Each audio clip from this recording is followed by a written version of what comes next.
Now listen well, children of the land, and let the wind carry this tale to your heart. In a quiet village, kissed by the sun and guarded by an ancient baobab tree, there lived a young girl called Adaize. Life had not been kind to her. Her mother and father had walked into the arms of the ancestors during a great sickness. Left behind with only her mother's scarf and her father's memory, Adaize wandered the dusty roads with her voice as her only companion. But that voice, it was soft like morning rain and strong like the drumbeat of the talking djembe. When she sang, even the birds stopped to listen, and the wind carried her song across the hills. Though she owned nothing, no sandals, no home, not even a cup to call hers, Adaize's voice gave her the strength of a queen. Every morning she sat beneath the baobab, legs crossed, and she would sing songs passed down like secret treasures from her mother's lips to hers. Her voice became her shield, her blanket, her meal, and those who passed by would feel something stir in their spirits. For her song reminded them of things lost, of dreams buried, and of the peace they longed for. You see, in this world, many walk in silence, but the child who sings carries the power to awaken even sleeping hearts. Now, far from the village, beyond the river that ran like a silver snake, and the hills where the goats grazed, stood a mansion built by the hands of many, but lived in by only one. It was the home of Chief Adekunle, a man once feared and respected from Lagos to Kano. His pockets were deep like the ocean, but his heart was dry like harmattan dust. Chief Adekunle had fought life and won riches, but he had lost something greater joy. His bones ached, his breath was shallow, the silence in his mansion was louder than a drumbeat. He had no wife left, no children to carry his name, and no smile on his lips.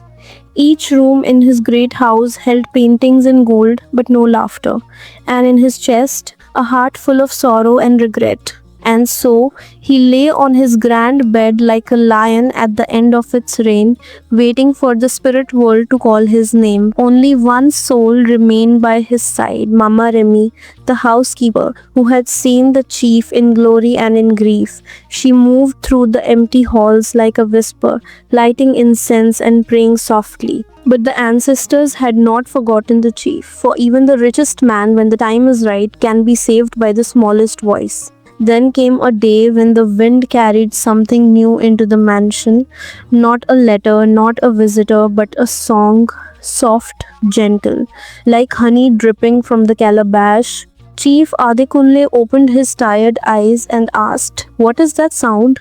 Mama Remy started like a bird on a branch, leaned close. "Which sound, Baba?" she asked. "The song," he whispered. "Find it." And so Mama Remy followed the wind down the hill and through the red soil paths until she saw her, a small girl with dusty feet and a voice like morning light. Adaize was sitting under the baobab, singing not for coins, but from the well of her soul. Mama Remy watched, tears in her eyes, for she knew this was no ordinary child. This was the one. With gentle words and motherly hands, Mama Remy brought the girl to the mansion.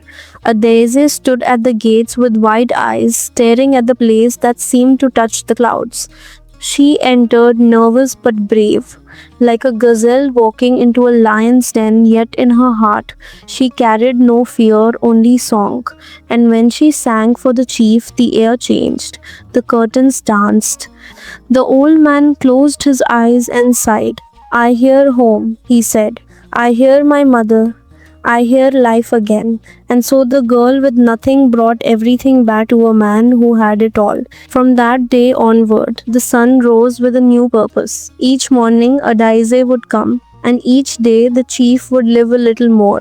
Her voice was like shea butter on cracked skin, like palm wine to a tired tongue. Sometimes she sang songs of joy, other times songs of sorrow, but always her voice touched the bones of the chief. He began to laugh, a sound that had not been heard in the mansion for many seasons. He told stories of when he was a boy in the village, fishing in muddy rivers and stealing mangoes from his uncle's farm. Adize would sit cross-legged and listen wide-eyed, her songs wrapped in his tales. And one day the chief looked at her and said, "Child, you've done what no medicine, no prayer, no wealth could do. You reminded me that I am still alive." That night, beneath the oil lamp's glow, the chief called his lawyer. His fingers were weak, but his mind was clear.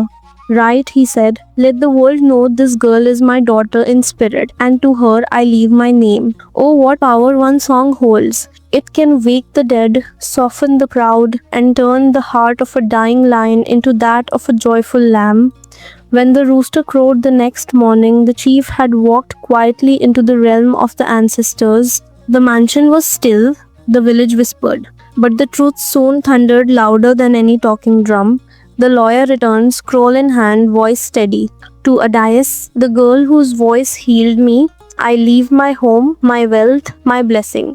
There was noise. Oh, there was shouting. "A child, an orphan," they said. But Mama Remy stood firm and said, "You did not see how she sang.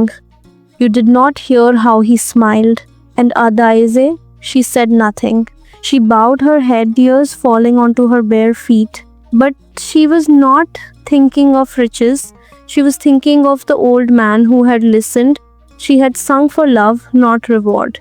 And so the mansion changed. No longer a palace of silence, it became the house of new songs. Children came from every direction, barefoot, broken, brave, and Adize welcomed them all. They played, they learned, and they sang. Beneath the baobab, the children sang like the wind through the trees, and every note carried a blessing. And on the trunk of that tree, carved in wood, were these words: "To the one who listened and the one who sang."